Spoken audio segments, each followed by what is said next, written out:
Ada pendapat ini jarang diungkapkan ya. Namun ternyata ini pendapat para ulama besar, di antaranya Syekh bin Baz rahimahullahu taala. Demikian juga pendapat yang dikuatkan oleh Syekh Ibn Utsaimin dalam Syarah Sahih Al-Bukhari ya. Ternyata menurut Syekh bin Baz, jika seorang telah mencapai keimanan yang tinggi, kemudian dia perlu untuk minta diruqyah dan tidak ada obat kecuali ruqyah ini, maka tidak mengapa dia minta untuk diruqyah dan tidak mengeluarkan dia dari 70.000 golongan. Ya, saya bacakan perkataan Syekh bin Baz rahimahullahu taala. Walakinnal istirqa'a la yamna'u kaunahu minas sab'in. Seorang minta untuk diruqyah tidak menghalangi dia termasuk dari 70.000 orang yang masuk surga tanpa azab dan tanpa hisab. Wal istirqa' talabur ruqyah. Dan istirqa' adalah minta ruqyah. Wa idza da'atil hajatu ila hadza fala ba's. Jika ternyata ada kebutuhan perlu untuk ruqyah, sudah tidak ada obat yang lebih manjur kecuali ruqyah, maka tidak mengapa, kata Syekh bin Baz. Beliau sebutkan dalil. An-Nabi sallallahu alaihi wasallam amara Aisyah an tastarqi. Rasulullah SAW pernah menyuruh Aisyah untuk minta diruqyah. Wahai Aisyah, mintalah untuk cari orang meruqyahmu.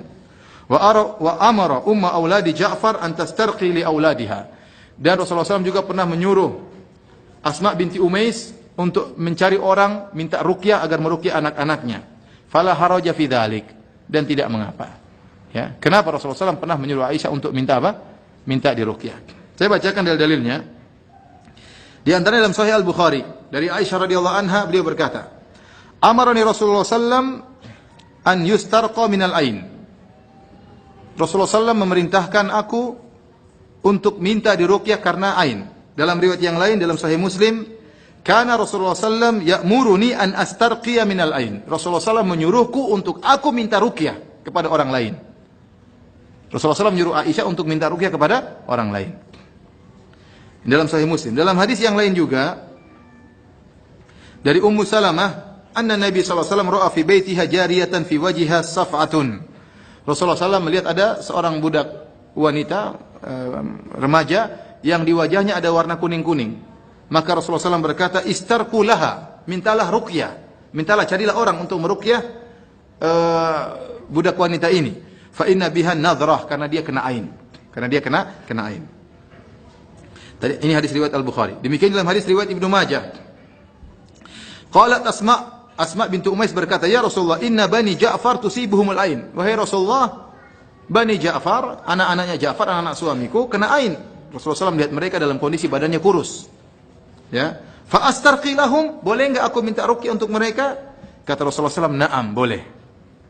Kata Rasulullah SAW, boleh. Oleh karenanya,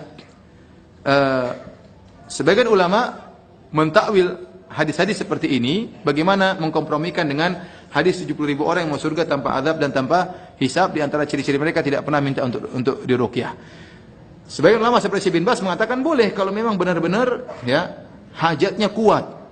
Seorang benar-benar sementara dia sudah mencapai derajat tauhid yang tinggi.